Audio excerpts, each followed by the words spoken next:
안녕하세요. 행복사제입니다. 오늘 소개해드릴 책은 레이첼 클라크의 아버지의 죽음 앞에서입니다. 2021년 10월 메이븐에서 출간되었죠. 여러분께서는 사랑하는 가족을 먼저 떠나보내야 했던 기억, 그 아픔으로 삶이 온통 흔들려 본 적이 있으신가요?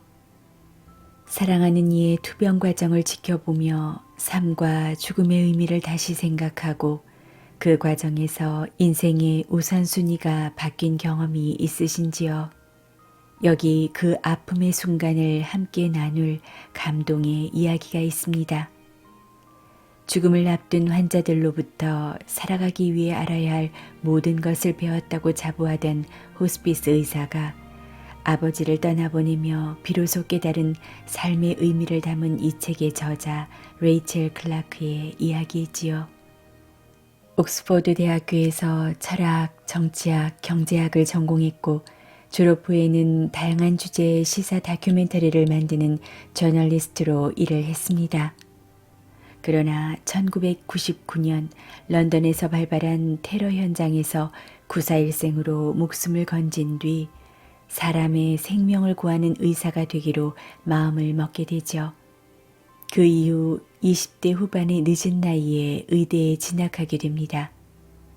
의사 면허를 취득한 후 그녀는 환자 중심의 의술을 펼칠 수 있는 분야가 과연 어디일지를 고심한 끝에 완화의료, 즉 호스피스 전문 의사를 선택하게 됩니다.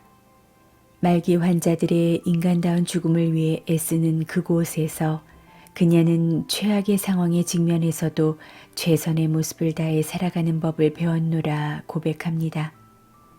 더불어 2017년 의사였던 아버지의 대장암 투병과 죽음에 이르는 과정을 겪으면서 그녀가 절실히 깨달은 것은 사람을 살게 하는 힘이 바로 사랑이라는 것, 이별의 고통에도 불구하고 최후의 순간까지 사랑하고 헌신하며 살아가는 것이야말로 인간으로 태어난 우리의 운명이라는 것이었지요.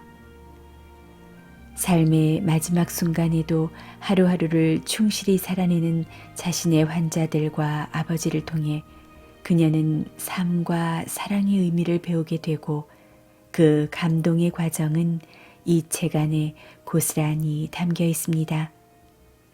그럼 책 속으로 함께 들어가 보겠습니다. 오늘도 행복한 하루 보내세요.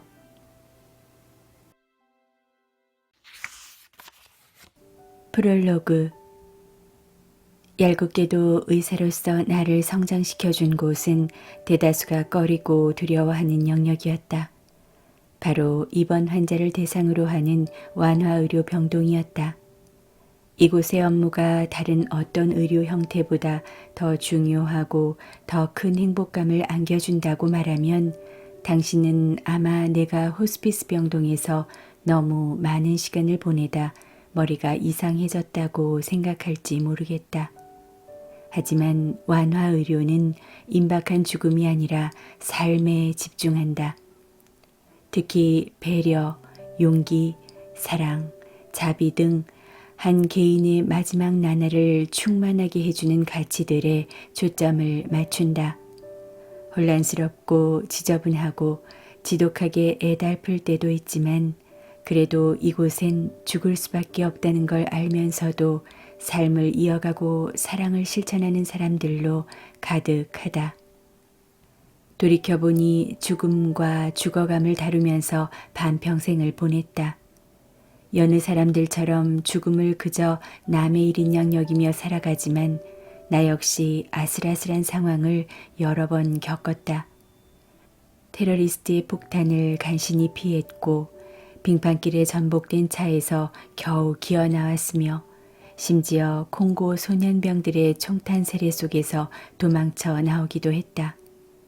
그러다 뒤늦게 죽음과 그것이 불러일으키는 필연적 상실감을 면밀히 살피고자 의사가 되기로 마음먹었다.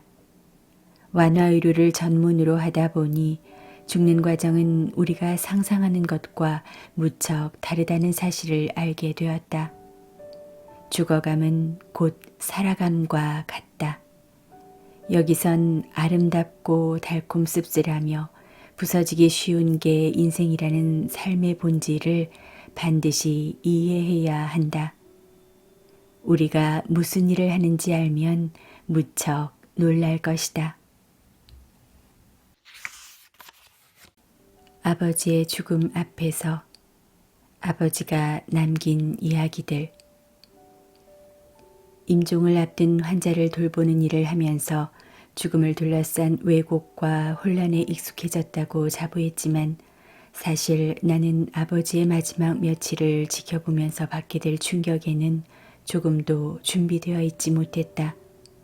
시간이 얼마 남지 않았다는 사실에 가슴이 먹먹했다. 이젠 때가 왔어. 아, 상황이 얼마나 나빠질까. 엄마가 일부러 자리를 비켜주자 우리는 실없는 농담을 멈췄다. 나는 말을 돌리지 않고 바로 물었다. 지금 상태가 어떤데요? 솔직히 말씀해 주세요, 아버지. 대답 대신 아버지 얼굴에 씁쓸한 미소가 떠올랐다. 우리 둘 다 한동안 입을 열지 못했다. 죽음의 기세를 도저히 꺾을 수 없다는 사실을 우리 모두 명확하게 알았다. 문득 어니스트 해밍웨이의 소설 태양은 다시 떠오른다에서 어떻게 파산하게 됐냐는 질문에 주인공이 했던 답변이 떠올랐다. 점진적으로, 그러다 갑자기. 아버지의 죽음도 파산과 비슷했다. 천천히 은밀하게 진행되다가 어느 순간 벼랑 끝에 다다르고 말았다. 그 사실을 아버지도 알았다. 아버지의 미소는 다 알고 있다는 표시였다. 모든 걸 알고 있으니 의사 대 의사로서 다음에 무슨 일이 벌어질지 굳이 논의할 필요가 없다는 뜻이었다. 통증이 상당히 심하구나. 아버지가 솔직히 털어놨다. 나는 가만히 기다렸다. 지금은 딸이 아니라 의사가 필요한 때였다. 우리는 아버지의 증상을 놓고 차분하게 논의했다. 아버지는 모르핀을 더 복용해야 한다는 점을 익히 알고 있었지만 무슨 이유에선지 망설였다. 여느 환자들과 마찬가지로 아버지 역시 모르핀의 최종성에 부담을 느끼는 게 분명했다. 모르핀은 파라세타몰이나 코데인과 같은 단순한 진통제가 아니라 다른 세상으로 이끄는 묘약이었다. 사람들은 흔히 이 죽음의 약을 주입받느니 차라리 청산가리를 들이켜는 게 낫다고 여겼다. 아빠가 무슨 생각을 하는지 알아요. 어쩌면 나 역시 그럴지도 모르겠어요. 하지만 논리적으로 따져보면 이건 그냥 진통제일 뿐이에요. 빅토리아 시대 소설에서나 써먹을 법한 얘기에 휘둘릴 필요 없어요. 그냥 제 역할을 충실히 해내는 진통제니까 일단 시도해보는 건 어때요? 용량을 조금 높여서 도움이 되는지 살펴보자고요. 졸리거나 너무 가라앉으면 다시 줄일 수 있어요. 소중한 이 시간을 통증에 시달리며 보낼 순 없잖아요. 다행히 아버지가 내 말에 바로 동의했다. 아버지는 널 신뢰한단다. 엄마가 나중에 내게 말했다. 네가 곁에 있으면 아버지도 나도 마음이 놓이는구나. 그날 밤 우리 셋은 텔레비전 앞에 앉아 피키 블라인더스를 시청했다. 약간의 고문과 시체 한두 구가 등장하고 붉은 페인트를 뒤집어 쓴 끔찍한 장면과 알아듣기 어려운 버밍햄 악센트가 내내 이어졌다. 아버지는 모르핀 용량을 높인 덕분에 간전이로 인한 통증을 덜 느꼈다. 깔깔 웃다가 고개도 한두 번 끄덕였다. 낮보다 확연히 살아났다.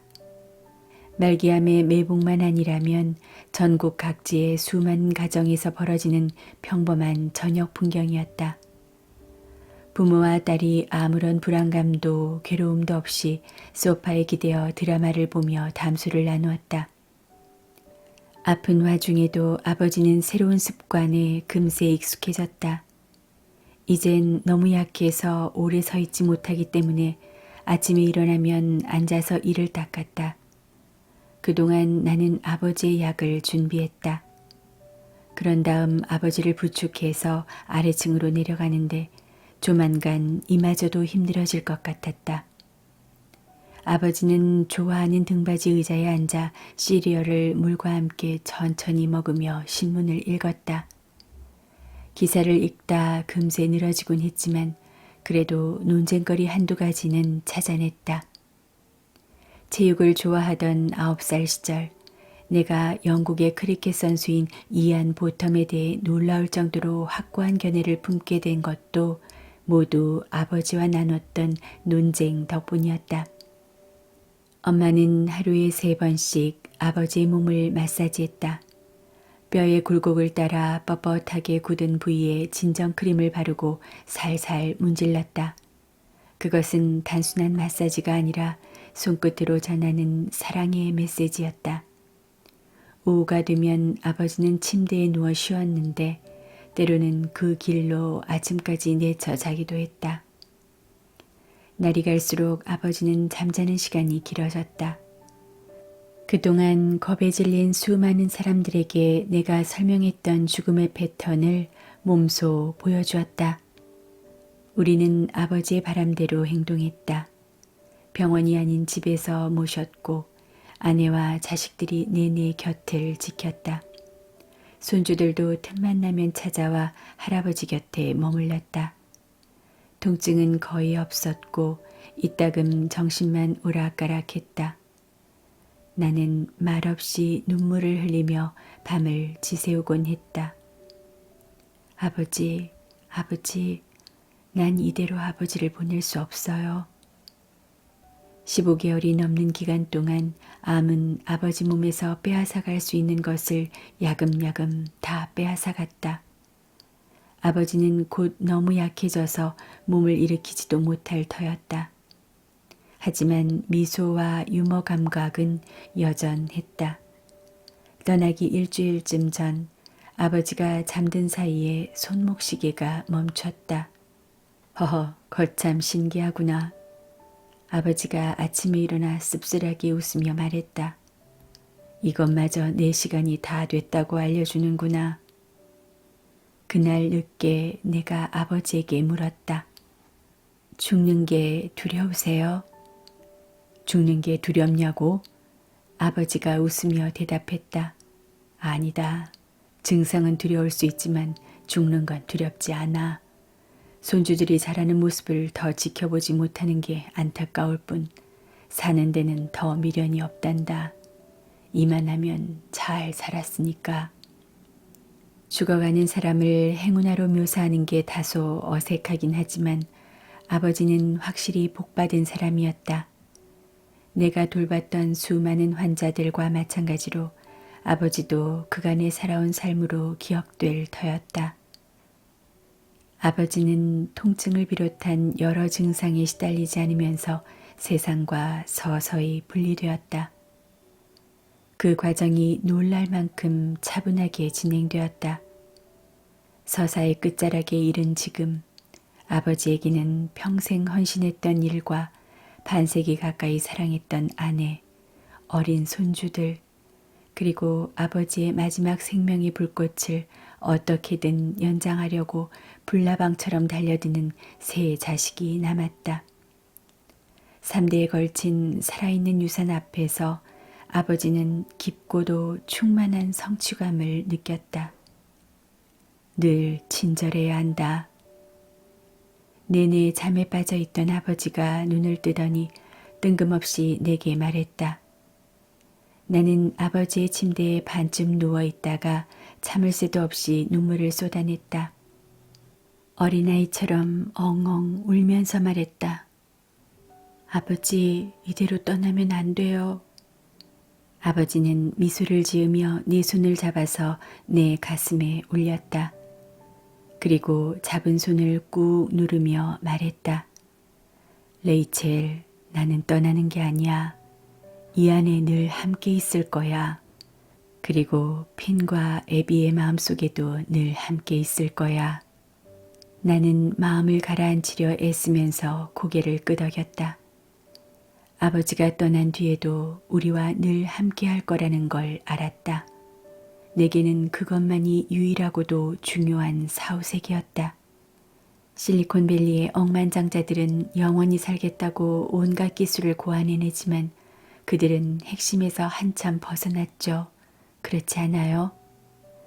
내 말에 아버지가 껄껄 웃었다. 그러게 말이다. 나한테 불멸은 내 가족과 친구들이 이따금 나를 생각해 주는 거야. 그게 제일 중요하지. 네, 아버지. 우린 늘 아버지를 생각할 거예요. 아버지는 아무 말 없이 다시 혼미한 수면 상태로 빠져들었다. 내 말을 듣지 못했다 해도 아버지는 이미 알고 있었다. 그날 밤 나는 슬픔을 달래기 위해 올리버 섹스의 수필집을 펼쳐들었다. 말기암 진단을 받은 직후에 쓰였다가 사후에 출판된 책이었다. 평생 의사이자 작가로 활발히 활동해온 섹스가 80년 넘게 살아온 인생과 사랑을 돌아보며 적은 글에는 고마움이 가득했다. 고맙습니다 라는 제목의 책은 다음과 같은 말로 끝을 맺는다. 두렵지 않은 척은 못하겠다. 하지만 지금 느끼는 감정 중 가장 큰 비중을 차지하는 것은 고마움이다. 나는 사랑하고 사랑받았다. 남들에게 많은 것을 받았고 나도 조금은 돌려주었다. 나는 읽고 돌아다니고 생각하고 썼다. 나는 세상과 교류했고 작가들과 독자들을 상대로 특별한 교제를 즐겼다. 무엇보다 나는 이 아름다운 행성에서 지각 있는 존재이자 생각하는 동물로 살았다. 그것만으로도 엄청난 특권이자 모험이었다. 나는 아버지가 섹스처럼 고마운 마음을 품었을 거라고 확신했다. 아버지가 성심성의껏 돌봤던 환자들과의 특별한 교류는 결코 헛되지 않았다. 아버지는 가정과 일에서 모두 충만한 삶을 살았다. 그동안 살아온 삶에 만족했고 그 사실이 아버지의 현재를 빛나게 해주었다. 이만하면 잘 살았다는 흡족한 마음으로 편안하게 떠날 수 있었다. 심지어 새로운 증상이 나타나도 아버지는 침착하게 견뎌냈다. 아무래도 의사로 살아온 경험이 유용하게 작용했을 것이다. 아버지에겐 어떤 증상이나 징후도 낯설지 않았다. 귀 뒤에서 이상한 소리가 들렸을 땐 갈수록 악화되는 간 때문에 환청이 들리는 거라고 짐작했다. 그 소리에 불안해하기보단 호기심을 느꼈다. 그런데 시간이 갈수록 환각이 심해졌다. 이런 제기랄. 아버지가 아침에 욕실에서 이를 닦다 말고 버럭 소리쳤다. 나는 아버지의 약을 세다가 깜짝 놀라서 몸을 돌렸다. 무슨 일이에요, 아버지? 통증 때문이에요? 아니다. 망할 놈의 토니 블레어 때문이란다. 나는 당황해서 눈썹을 치켜 올렸다. 이 시점에서 정치적 문제를 떠올리다니 참으로 의외였다. 아버지가 설명을 덧붙였다. 코딱지만한 토니 블레어가 여기 수도꼭지에 앉아서 날 노려보고 있잖니. 우리는 서로 쳐다보며 한바탕 웃음을 터뜨렸다. 아이고 맙소사, 정말 안타까워요. 암으로 죽어가는 것도 서러운데 뭐라고요? 아휴, 그건 정말 끔찍하네요. 아버지는 부축을 받으며 계단을 비틀비틀 내려가는 와중에도 고개를 내저으며 망할 놈의 토니 블레어 라고 중얼거렸다. 네가 알아야 할 게 있단다. 그날 늦게 아버지가 나를 넌지시 불러서 말했다. 지난 몇 주 동안 아버지는 혼미한 의식 속에서 아무도 모르게 아내와 자식들과 손주들에게 일일이 편지를 썼다. 내 옷장에 있는 스포츠백 안에 넣어뒀단다. 셔츠 밑에 보면 있을 거야. 홀로 남을 남편을 위해 마리아가 과일과 냉동 생선을 준비해 두었듯이 아버지는 아내와 자식들에게 편지를 썼다. 그 편지는 고통을 참아가며 한자 한자 써내려간 사랑의 증표였다. 그 직후 아버지는 더 이상 계단을 안전하게 오르내릴 수 없었다. 비틀거리며 한 칸씩 내려갈 때마다 엄마와 나는 혹시라도 아버지가 넘어지지는 않을까 마음을 졸였다. 이 시점에서 낙상으로 대퇴골이 골절되는 것보다 끔찍한 일이 없을 터였다. 아버지, 고집 좀 그만 부리고 이젠 정말 환자용 침대를 써야 하지 않을까요? 내 간청에 아버지는 얼굴을 찡그리더니 밖으로 산책을 나가자고 우겼다. 우리가 너무 노심초사하는 게 못마땅했는지 아니면 아직은 혼자서도 잘 걸을 수 있음을 증명하고 싶었는지 그 이유는 정확히 알 수 없었다. 뭐가 됐든 미친 짓이었다. 크리스마스 직전이라 바깥은 시베리아에서 불어오는 찬바람에 이가 저절로 딱딱거릴 만큼 추웠다. 아버지는 일주일 동안 집 밖으로 한 발짝도 떼지 않았다. 서 있기도 힘든 상황에서 산책은 말도 안 되는 일이었다. 그런데도 아버지는 일체의 도움을 거부하고 방한모와 고어텍스 재킷을 주섬주섬 챙겨 입고 워킹화를 찾아 신었다. 그런 다음 낡아빠진 등산 스틱을 양손에 쥐고 밖으로 나섰다. 나는 아버지를 붙잡고 싶은 마음을 억누르며 호스피스에서 외던 주문을 떠올렸다.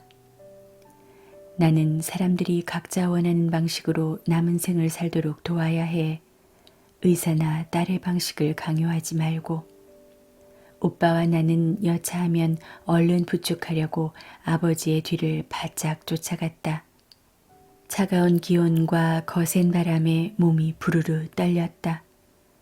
아버지의 바지자락이 바람에 날리자 앙상한 골격이 고스란히 드러났다. 어깨를 움츠리고 고지대를 힘겹게 오르는 등산가를 흉내라도 내듯이 아버지는 강풍을 맞으며 구부정한 자세로 힘겹게 걸음을 옮겼다. 그 모습을 바라보는 자식들의 마음은 찢어질 듯 했다. 한때는 저 스틱을 짚으며 에베레스트 베이스 캠프까지 올랐는데 이젠 몇 미터 앞까지 걸어가는 것도 엄청난 도전이었다. 아버지는 기어이 마을 우체통까지 걸어갔다. 여기까지 오는데도 어마어마한 의지력을 발휘해야 했다. 나무 벤치 뒤에 늙은 목련나무가 서 있었다. 해마다 봄이 오면 아버지는 어린 나를 여기로 데려와서 활짝 핀 목련을 보여주곤 했다. 목련은 가장 오래된 꽃나무 중 하나로 9,500만 년 전에 지구에 출현했다. 벌이 생기기도 전이라 수분작용을 위해 딱정벌레에게 의존했다고 아버지가 설명해 주었다. 그 옛날 목련은 디플로도쿠스나 티라노사우루스 렉스와 함께 한 시대를 풍미했던 것이다. 나는 희고 탐스러운 꽃잎을 올려다보았다. 이 나무가 그토록 오랜 세월을 견뎌왔다는 사실이 믿기지 않았다. 그래서 선사시대의 원시늪지에서 자라던 목련이 현시대로 훌쩍 넘어왔을 거라고 남몰래 생각하곤 했다. 아버지가 풀밭에 간신히 서서 나무를 살펴보다 한마디 던졌다. 이 나무도 오래 버틸 것 같지 않구나. 아버지 말이 맞았다. 나무는 껍질이 다 벗겨지고 가지가 여기저기 부러져 있었다. 내 어린 시절의 목련이 아버지와 함께 죽어가고 있었다. 아버지는 얼굴을 찡그린 채 그 앞에 한참 서 있었다. 목련과 자신의 처지를 생각하는 건지 아니면 추위와 피로 때문에 몸이 마비된 건지 알 수 없었다. 그만 돌아갈까요, 아버지? 내가 마침내 물었다. 가녀리게 타오르던 불꽃이 꺼졌다. 아버지는 돌아서서 고개를 숙인 채 집을 향해 천천히 걸음을 옮겼다. 오빠가 흐느끼며 내 뒤를 따라왔다. 암 때문에 사랑하는 사람이 점진적으로 그러다 갑자기 시들어가는 모습을 지켜보기란 생각보다 힘들고 괴로웠다. 나는 처음으로 아버지가 이 상태를 얼마나 더 견뎌야 할까라는 생각이 들었다. 인정하고 싶진 않지만 그런 생각의 이면에는 다른 의미가 깔려 있었다. 난 이걸 감당할 수 없어. 마음이 너무 아파. 제발 이젠 그만 멈춰줘. 고통이 날개를 다시 펼쳤다. 어느 날 아버지는 통증 때문에 이불 속에서 몸을 반으로 접고 좌우로 굴렀다. 지역 보건의를 호출하자 휴대용 의약품 투입 펌프를 들고 달려왔다. 다행히 효과는 만점이었다. 이젠 아버지가 아무리 쇠약해지거나 메스꺼워해도 무르핀이 계속 주입되면서 통증을 막아줄 것이다. 지금까지 아버지는 병상에 꼼짝없이 누워 지내는 걸 완강히 거부했지만 이 시점에선 환자용 침대를 쓰는데 동의했다. 그런 침대는 흔히 위층에 두는 게 보통이지만 아버지는 가족의 시선에서 벗어나는 걸 원치 않았다. 꼼짝없이 갇혀있게 될 침대를 아래층에 사랑하는 가족 주변에 놓길 원했다. 아버지가 아래층으로 내려가는 마지막 걸음을 떼기 전에 엄마와 나는 아버지가 샤워하는 일을 돕기로 했다. 작업치료팀이 이런 용도로 고안된 작은 의자를 갖다 줬다. 나는 의자를 샤워기 바로 아래 놓고 물의 세기를 조정했다. 아버지는 세차게 쏟아지는 물줄기를 감당할 수 없었다. 수온도 문제였다. 신경말단이 훼손됐기 때문에 너무 차면 통증이 느껴질 테고 너무 뜨거우면 피가 살갗으로 쏠려 혈압이 뚝 떨어질 터였다. 엄마가 능숙한 간호사의 손길로 아버지의 잠옷을 벗긴 후 우리는 아버지의 수척한 몸을 플라스틱 의자에 조심스럽게 앉혔다. 엄마와 내가 아버지의 양옆에 붙어서 몸이 한쪽으로 쏠리지 않게 부축했다. 니나의 얼굴이 잠시 스쳐 지나갔다. 아버지는 숨을 깊이 들이쉬었다가 내뱉으며 눈을 감고 물 쪽으로 고개를 기울였다. 그리고 고개를 좌우로 살살 움직이며 몸에서 느껴지는 감각을 음미했다. 광대뼈에 부딪혀 튄 물방울이 빛을 받아 반짝거렸다. 아버지가 물줄기를 맛보려는 듯 입을 벌렸다. 아버지, 눈은 꼭 감고 계세요. 머리를 감겨드릴게요. 나는 샴푸로 거품을 내서 아버지의 두피에 부드럽게 문질렀다. 거품과 물로 나 역시 반쯤 젖었지만 아랑곳하지 않았다. 내 관심은 아버지의 뼈마디에 쏠렸다. 금방이라도 부러질 것 같은 뼈마디를 살집이라고 넘는 피부가 감싸고 있었다. 나는 머리끝에서 발가락 끝까지 스펀지로 구석구석 문질렀다. 한때 나를 머리 위로 번쩍 들어올렸던 두 팔, 어린 자식들을 따뜻하게 품어주던 갈빗대, 의기양양한 꼬마 군주처럼 우리를 태워주던 어깨, 내가 걸음마를 떼면서 손을 뻗쳐 붙잡았던 허벅지. 아버지는 벌거벗은 상태에서도 아주 편안해 보였다. 아버지 얼굴에서 수치심이나 굴욕 따위는 찾아볼 수 없었다. 엄마와 나도 아버지와 똑같이 노출됐다고 느꼈다. 슬픔 때문에 옷과 살가죽 넘어 골수까지 속속들이 들춰진 기분이었다. 우리는 아무것도 숨길 수 없었다. 비좁은 욕조에서 남편과 아내와 딸이 살을 맞대고 행하는 이 마지막 목욕은 사랑이라는 이름으로 아름답게 승화되었다. 아버지가 나를 씻겨줬던 것처럼 내가 아버지를 씻겨줄 수 있다는 것은 영광이요, 보답이요, 마지막 사랑의 행위였다. 이보다 더 친밀한 순간은 없을 것 같았다. 그날 아침 늦게 아버지는 발그레한 뺨과 향긋한 비누 냄새를 풍기며 환자용 병상에 누웠다. 푹신한 쿠션이 연약한 피부를 보호하는데 그만이었다. 크리스마스 직전이라 벽난로와 창턱에는 카드가 줄줄이 놓여 있었다.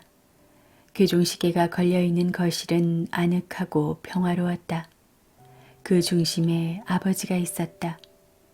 아버지는 평소 바라던 대로 가족에게 둘러싸여 있었다. 나는 아버지가 잠든 사이 핀과 애비를 데리러 얼른 집으로 출발했다. 아버지의 심한 황달과 체중 감소 때문에 아이들이 놀랄까 걱정되기도 했지만 그래도 할아버지와 작별할 기회를 주고 싶었다. 11살인 핀은 할아버지의 변한 모습이 불편할 것 같으면 그냥 집에 있어도 된다는 말에 화를 벌컥 냈다. 엄마, 내가 당연히 가야죠. 어떻게 나한테 그런 말을 할 수 있어요? 6살인 애비는 영문도 모르고 그냥 할아버지를 보러 간다는 사실에 좋아했다.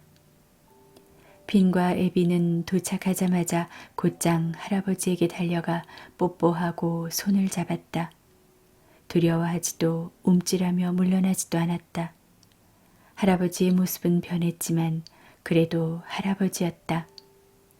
아버지는 아이들을 향해 뭔가 말하려 했지만 결국 희미한 미소만 지을 수 있었다. 나중에 애비가 나에게 벌컥 화를 냈다. 빼빼 마른 할아버지에게 왜 음식을 주지 않느냐고 따져 물었다. 할아버지가 너무 약해져서 음식을 삼키지 못한다고 설명했지만 소용이 없었다. 애비는 목소리를 더욱더 높여서 의사 엄마를 나무랐다. 엄마는 의사면서 그것도 몰라? 할아버지는 하루에 1개씩 사과를 먹어야 해. 할아버지한테 사과를 주란 말이야. 마지막 며칠 동안 밤이고 낮이고 우리 중 누군가가 아버지의 손을 꼭 잡고 있었다. 단 한순간도 아버지를 혼자 두지 않았다. 아버지가 평생토록 우리에게 해준 것과 우리가 지금 아버지에게 해주려는 것은 돈으로 사고 팔 수 없는 것들이었다. 밤중에 엄마는 간이 침대를 펴고 아버지 옆에서 잠깐씩 눈을 붙였다. 자는 동안에도 아버지의 손을 꼭 붙잡고 있었다. 투약기로 약물이 계속 주입되어 아버지의 증상을 억제해 주었다. 아버지는 손주들이 병상 주변에서 왁자지껄하게 노는 모습을 흐뭇하게 지켜봤다. 아이들은 할아버지가 죽어간다는 걸 알아차릴 만큼 성숙했지만 수척한 할아버지 옆에서 왁자하게 뛰놀 만큼 어리기도 했다. 크리스마스 카드와 모르핀이 어울리지 않는다고 생각할지도 모르겠다. 하지만 질병은 공휴일이라고 쉬지 않는다. 알다시피 재난은 언제나 닥칠 수 있다. 예상치 못한 은총도 마찬가지이다. 크리스마스 이브날 아침, 식구들이 죄다 아버지의 병상 주변에 모였다. 47년간 해로한 아내와 자식 셋과 손주 셋이 아버지의 생일을 축하했다.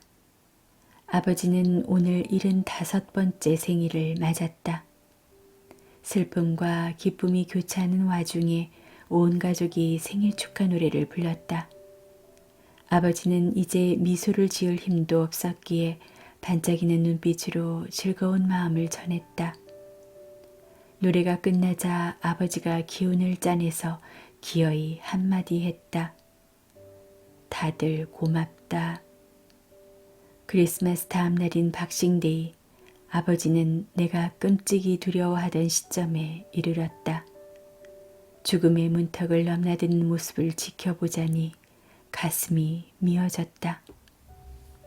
아버지는 여전히 따뜻했고 미약하게나마 여전히 숨을 쉬었지만 우리가 닿을 수 없는 머나먼 곳에 있었다. 살아있다 해도 내 말소리나 손길에 전혀 반응하지 못했다. 내가 옆에서 속삭이는 소리를 듣고 있는지 내가 잡고 있는 손의 감촉을 느끼고 있는지 영영 알 수 없었다. 엄마는 그날 밤도 간이 침대에서 남편의 손을 잡은 채 뜬 눈으로 보냈다. 내가 중간에 내려가 교대하자고 했지만 엄마는 아버지가 살아있는 동안은 곁을 떠날 수 없다고 했다. 그것이 엄마가 아버지에게 주는 사랑의 선물이었다. 시간이 얼마쯤 지났을까? 어둠 속에서 엄마가 문을 두드리며 말했다. 레이첼, 아버지가 가셨단다. 나는 가슴을 치면서 비명을 지르고 싶었다. 머리를 쥐어뜯으며 울부짖고 싶었다. 하지만 충동을 억누르고 얼른 아래층으로 뛰어가 아버지를 껴안았다. 여전히 온기가 느껴지는 아버지의 뺨에 얼굴을 비볐다. 썰물처럼 빠져나가는 생명의 기운을 어떻게든 막아보려고 온몸으로 아버지를 붙잡았다. 아버지의 손을 잡고 손깍지를 끼었다. 내 온기를 전해서 단 몇 분이라도 아버지를 곁에 머물게 하고 싶었다. 장의사들이 밤의 유령처럼 서리를 맞으며 달려와 엄숙하게 문을 두드렸다. 검정 양복 차림의 남자들은 이승을 막 떠난 분의 신속한 수송을 위해 정중하고 요령 있게 움직였다. 엄마가 그들을 배웅한 뒤 문을 닫았다.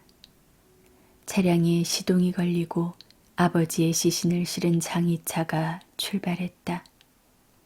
아버지의 흔적이라곤 구겨진 시트에 희미하게 눌린 자국뿐이었다. 우리는 머뭇머뭇 각자의 침실로 돌아가 어둠 속에서 웅크린 채 각자의 비통함 속으로 잠겨들었다. 다음날 아침 놀랍게도 태양은 어제와 똑같이 세상을 환히 비추었다. 나는 주방에 서서 서리가 내려앉은 뜰을 내다봤다. 진통제인 디아모르핀이 담긴 작은 유리병이 식탁에 흩어져 있었다. 환자용 침대도 그대로 놓여 있었다. 조금 전까지만 해도 나는 방에서 나오고 싶지 않았다.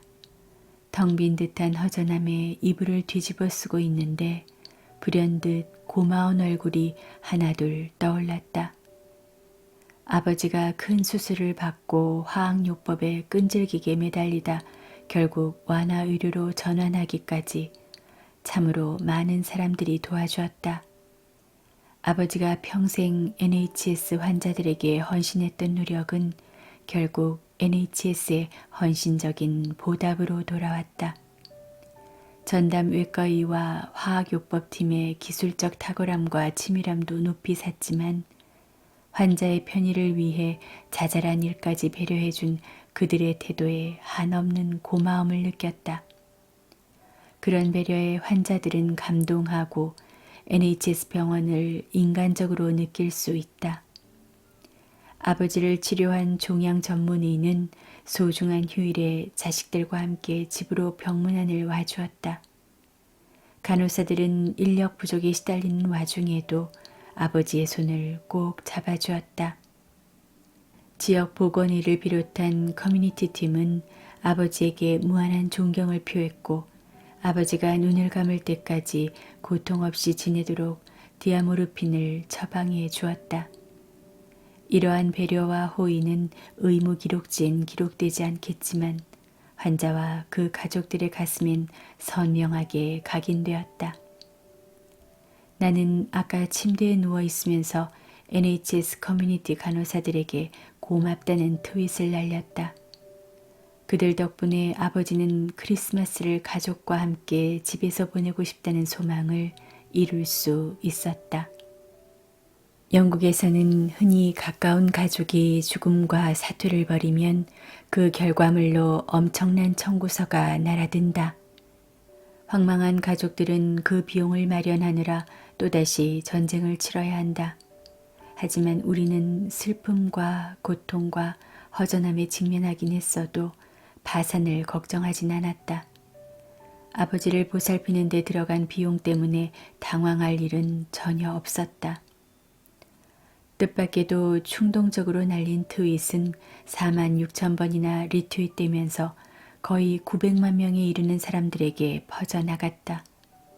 만난 적도 없는 수많은 사람들에게서 답장이 쏟아져 들어왔다. 한결같이 세상을 막 떠난 아버지의 명복을 빌고 아버지를 돌봐준 NHS에 경의를 표하는 내용이었다. 나는 지난 10월에 아내를 암으로 잃었습니다. 아내가 투병하는 동안 품위를 잃지 않도록 배려해준 그들의 호의를 결코 잊지 않을 것입니다. 아버님의 명복을 빕니다. 나도 똑같은 처지로 아버지를 보냈는데 그 과정에서 NHS에 느꼈던 고마운 마음은 말로 다 형언하기 어렵습니다. 나는 주방 싱크대 옆에 서서 수십 년 동안 환자들에게 자신을 아낌없이 내줬던 아버지를 떠올렸다. 내 인생의 등불인 아버지가 곁에 없는 현실이 실감나지 않았다. 바로 그때 굴뚝새 한 마리가 부드덕 날아와 날개짓을 몇 차례 하더니 생울타리 너머로 날아갔다. 찰나의 순간이지만 아버지도 그 자리에 있었다. 레이첼, 봐라, 굴뚝새로구나. 아버지는 이 작고 쾌활한 새들의 경쾌한 몸짓에 들뜨지 않은 적이 없었다. 굴뚝새는 앞으로도 계속 힘차게 날갯짓을 하겠지만 아버지는 떠나고 없었다. 나는 아버지가 남긴 편지를 찾으려고 아버지 침실로 올라갔다.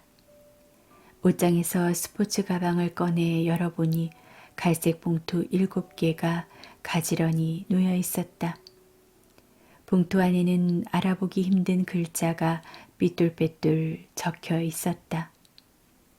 아버지는 떠난 게 아니라 여전히 우리와 함께 있었다. 그날 저녁 우리 중 누구도 식사를 준비할 여력이 없었다. 나는 차창에 낀 성에를 긁어내고 아버지가 제일 좋아하던 인디언 레스토랑에 카레를 사러 갔다. 30년 넘게 아버지의 진료실을 다녔던 식당 주인은 아버지가 암 진단을 받았다는 사실을 알고 있었다. 아버지는 요새 좀 어떠신가요?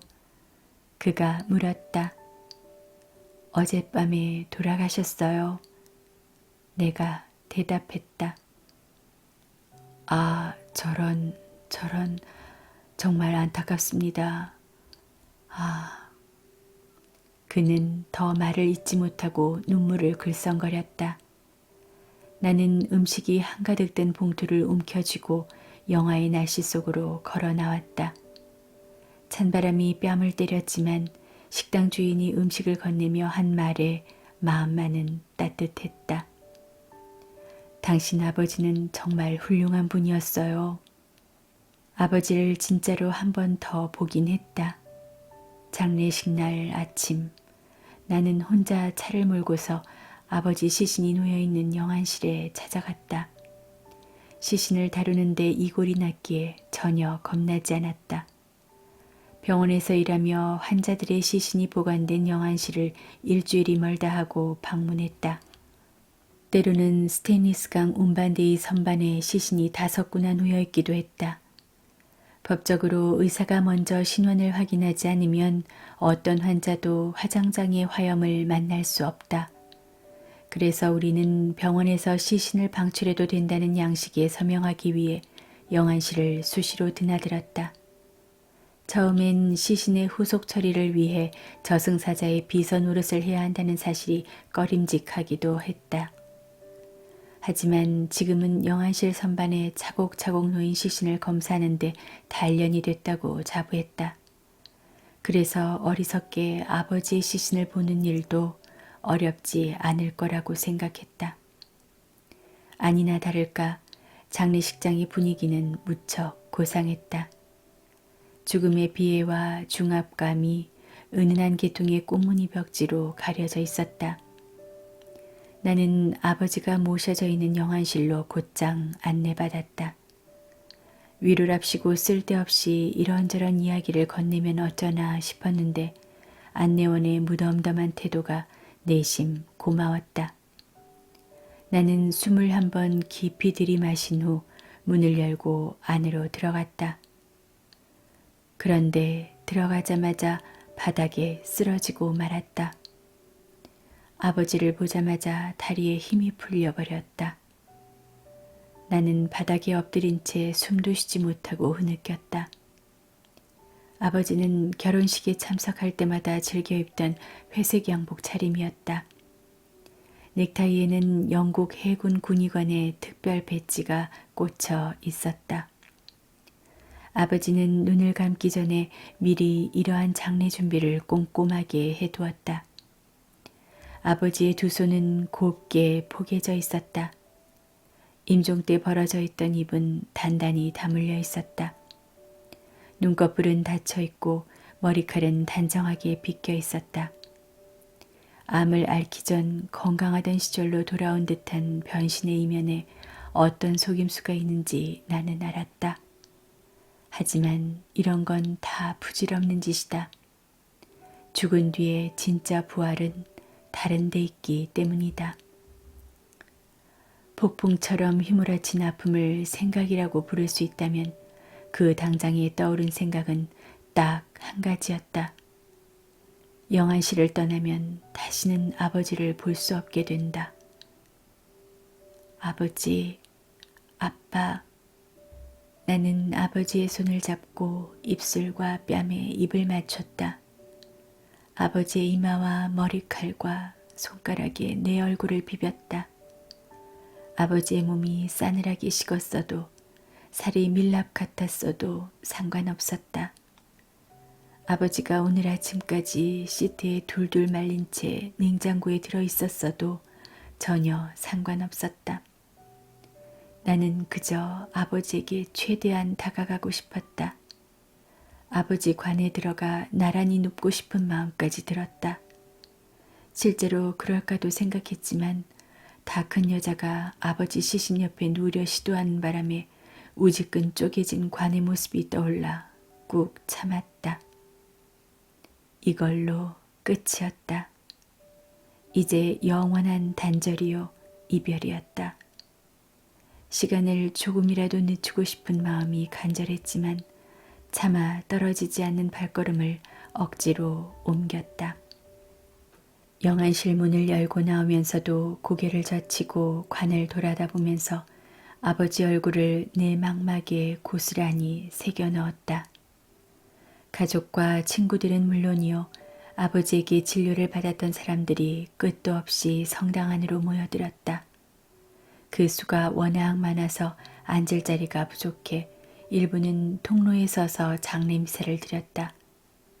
주도사를 낭독하고 찬송가가 울려 퍼지는 동안 나는 이것이 의미하는 바를 거듭 되뇌었다. 아버지가 떠난 지도 벌써 6개월이 지났다. 장례식을 치르고 업무에 복귀했을 때 나는 다른 의사가 되어 있었다. 이젠 슬픔의 맛과 무게를 알았다. 병실에 들어서면 조만간 떠나보내야 할 사람의 소중한 생명에 매달리는 가족들의 퀭한 얼굴이 눈에 들어왔다. 슬픔도 사랑처럼 우리가 어찌할 수 없다는 것을, 슬픔의 고통을 피하는 유일한 방법은 결국 사랑하지 않은 것임을 나는 이제 속속들이 알았다. 나는 특히 아버지와 나눈 대화를 통해 말기 진단이 모든 걸 바꾸지만 또 아무것도 바꾸지 않는다는 사실도 알게 되었다. 진단을 받기 전까지 74살인 아버지는 자신이 언젠가 죽을 걸 알았지만 그날이 정확히 언제인지 몰랐다.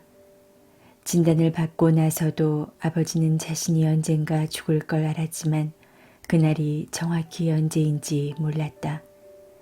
아버지가 평생 사랑했던 것들은 여전히 그 자리에 있었다. 바뀐 거라고는 남은 나날을 더 깊이, 더 뜨겁게 음미해야 한다는 자각뿐이었다. 아버지가 전에 내게 이렇게 말했다. 남은 나날을 왜 나지? 도대체 왜 나야? 라고 따지면서 낭비할 수도 있어. 그런데 생각해보면 나는 아니, 우리는 태어난 그 순간부터 죽어가고 있어. 하지만 죽음의 문턱을 넘기 전까지는 여전히 살아있잖아. 그러니까 나는 그저 묵묵히 내 삶을 살아갈 거야. 호스피스에 돌아왔을 때 그 말이 뇌리에서 떠나지 않았다. 처음엔 병동의 모든 환자에게서 아버지의 얼굴이 보였다. 나는 순식간에 괴종시계가 아버지의 마지막 시간을 재촉하던 그때로 돌아갔다. 그렇지만 아버지는 떠나고 없어도 내 환자들은 여전히 살아있다. 죽음의 문턱을 넘기 전까지는 여전히 놀라우리만치 감미로운 순간이 있을 수 있다. 완치는 물 건너 갔지만 그래도 여전히 사랑하고 기뻐하고 함께 지낼 수 있다. 웃고 울고 감탄하고 위로할 수 있다. 더 농축된 상태로 삶의 모든 것을 누릴 수 있다. 아버지의 마지막 나날과 마찬가지로 삶의 마지막을 호스피스에서 보내겠다고 선택한 내 환자들을 위해 나는 죽어감이 살아감과 공존하도록 열과 성을 다했다. 의사들은 간혹 선의로 죽음이 전혀 고통스럽지도 힘들지도 않다고 말한다. 심지어 죽음이 일종의 초월적 경험 같아서 제대로 죽는다면 평범한 삶의 마지막을 그야말로 멋지게 장식할 수 있다고 떠벌리기도 한다. 사실 죽음은 인간의 경험만큼이나 다양하다고 말하는 게 맞을 것이다. 물론 우리가 호스피스에서 거듭 목격하듯이 신체가 기능을 멈추는 데는 일정한 패턴이 있다. 하지만 사람을 기계 부품처럼 나눠서 파악할 수는 없다. 죽음은 삶의 여러 면과 마찬가지로 덤덤할 수도 있고 가슴이 찢어질 만큼 아플 수도 있다. 온화하거나 잔인하거나 아름다울 수도 있다. 어떤 환자에게는 심지어 지루하게 느껴질 수도 있다. 의학에서 아무리 선이라 하더라도 현실을 미화하는 것은 별로 도움이 되지 않는다.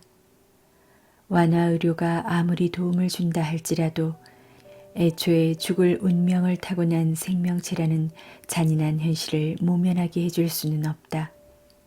삶과 죽음의 문제에 관해서라면 밥 딜런의 심오한 가사를 되새겨 볼 만하다.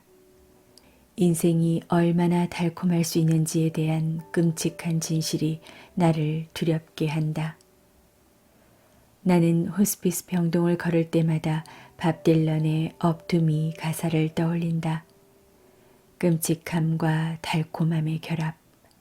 인생은 결국 끔찍함과 달콤함의 결합이 아니고 무엇이란 말인가? 자연이 우리에게 보내는 메시지는 참으로 명쾌하다. 여름날 하루살이에 덧없는 삶에서 유유히 흐르는 강물에 서서히 깎여 나가는 빙하 협곡에 이르기까지 세상 만물은 결국 죽거나 사라질 운명이다. 아무리 아름답더라도 아무리 사랑받더라도 영원히 머물거나 견디지는 못한다. 영속하지 못한다는 것, 그 사실만이 변함없이 존재한다. 그런데 살아있는 존재의 이러한 절대적 원칙에 유연하게 맞설 장치가 있다. 바로 인간의 선택 능력이다. 죽을 운명에 대처하는 방법을 스스로 결정하는 힘. 이 힘을 그 무엇도, 그 누구도 앗아갈 수 없다. 분노하고 부정하느냐, 받아들이고 포용하느냐, 선택은 우리 몫이다. 세상 만물이 늘 덧없이 사라지는 기나긴 시간의 어둠과 맞서는 찰나의 불꽃에 지나지 않을 때 이 세상의 것들을 사랑하겠다고 선택하려면 용기가 필요하다. 가장 안전한 방법은 관계를 단절하고 벽을 쌓고 바리케이드 뒤로 숨는 것이다. 마음을 다치지 않는 손쉽고 현명한 방법은 아예 마음을 주지 않는 것이다. 하지만 테드 휴즈가 전적으로 옳았다. 죽음의 별인 호스피스에서 수없이 목격한 바, 종말을 향해 달려가는 순간에 사랑 외에는 그 어떤 것도 중요하지 않다. 무르핀을 비롯한 갖가지 약물이 고통을 억제하는 데는 탁월한 효과가 있다. 하지만 세상에서 당신이 행하고 의도했던 것들이 죄다 당신의 소나기에서 빠져나갈 때는 인간적 연결이야말로 핵심 치료제이다. 다른 사람과 맺은 관계보다 더 중요한 것은 없다. 인간으로 태어난 이상 겪어야 하는 고통과 우리가 고치거나 바꿀 수 있는 고통을 분리해내는 데에는 호스피스만한 곳이 없을 것 같다. 통증, 선망, 메스꺼움, 열 등 삶의 마지막 단계에서 나타나는 증상은 약물로 완화될 수 있다. 그 효과에 환자들은 놀라움을 금치 못할 정도이다. 하지만 평생 소중히 간직했던 것들을 두고 떠나는 아픔과 뜨겁게 사랑했던 세상과 단절되는 괴로움은 이러한 것들을 위해선 의사가 아니라 사람이 필요하다. 와이파이, 데이터, 연결성이 최고로 군림하는 이 디지털 세상에서 살과 피로 이루어지고 본능에 충실하며 서로 아끼고 사랑하는 인간 존재보다 더 강력한 것은 없다. 나는 그 사실을 호스피스에서 수시로 목격하고 경험한다. 자신이 죽어간다는 사실을 아는 사람들과 그 사실을 모르는 나머지 사람들 간의 차이가 있다. 말기 환자들은 시간이 별로 없다는 것을 아는 반면 우리는 세상의 모든 시간을 다 가진 것처럼 살아간다. 그들은 조급하기 때문에 평소 하고 싶었던 일을 하고 사랑하는 사람에게 다가가고 남은 삶의 순간을 깊이 음미한다. 그러므로 호스피스에는 호의와 미소, 품위와 기쁨, 친절과 예의, 사랑과 연민이 사람들이 상상하는 것 이상으로 가득하다. 나는 이렇게 좋은 기운으로 가득한 곳에서 일한다. 죽음을 앞둔 환자들에게서 살아가기 위해 알아야 할 모든 것을 배운다. 오늘 낭독은 여기까지입니다. 우리 삶에서 진정 소중하고 의미 있는 것은 무엇일까? 그 질문에 대한 답을 찾아가는 시간이었던 것 같습니다. 함께 해주셔서 감사합니다. 지금까지 행복사제였습니다.